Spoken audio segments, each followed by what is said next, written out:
quit your TV show. Didn't you and Uncle Niles once have a restaurant you quit after like one day? Just to be sure, this video contains spoilers.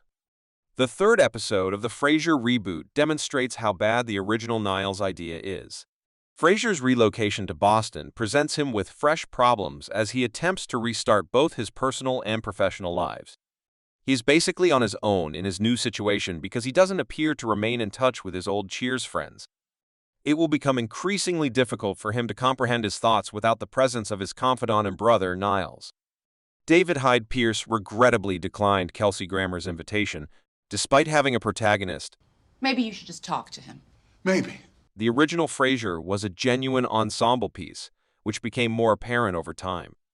Each supporting character had their own unique peculiarities that made them so appealing, and everyone worked well together. Niles, on the other hand, was a clear standout. Pierce's numerous Emmy nominations and wins attest to his excellent performance as the character. Given this, he is appropriately absent from the new show.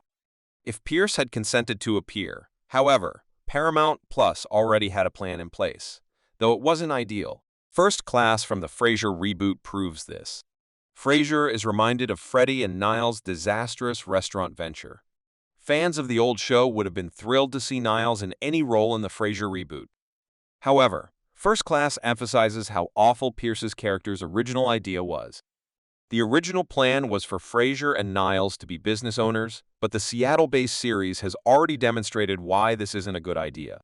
Freddie mocks his father's admission that he wants to quit teaching at Harvard by reminding him of the time he and Niles bought a restaurant in an attempt to turn it around. After only one night, the venture flopped, forcing them to abandon it. The failure of Frasier and Niles' restaurant business in The Innkeepers was not their first failure. Previously, they attempted to write a book together and failed horribly. This was a reoccurring theme in the original program, but given Martin's statements about his kids' inability to work together, it's safe to conclude that it happened many times before the events of the old show. Given this, seeing them collaborate to run a black box theater doesn't add anything to the brand. More significantly, it isn't a sustainable premise if the show is renewed after its first year. Ow! What was that for? For being a baby. The original Niles plan and Frasier reboot explain. Chris Harris and Joe Cristalli, the show's co-creators, have disclosed their original plan to include Niles in the Frasier revival. The premise, according to them, would have had Frasier and Niles running a black box theater. Given the couple's love of the arts and culture, this sounded like a fantastic idea.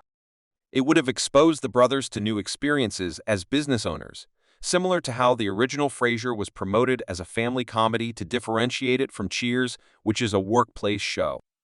They didn't specify whether Martin's death was pre-planned, but given that it was the show's long-running concept, it's possible that the Crane patriarch's fate was already planned. Pierce's refusal to appear in the Frasier reboot should come as no surprise. The actor has long been opposed to restarting the show, partly because he does not want to jeopardize its reputation. However, according to Grammer, his on-screen brother stated that he did not want to duplicate his lauded portrayal. He also stated that he believes there is nothing left to do with Niles, which makes sense given the character's demise in the original program. As a result, Paramount Plus was obliged to change the show's narrative path, concluding with Frasier returning to Boston. What could have been Niles' return story?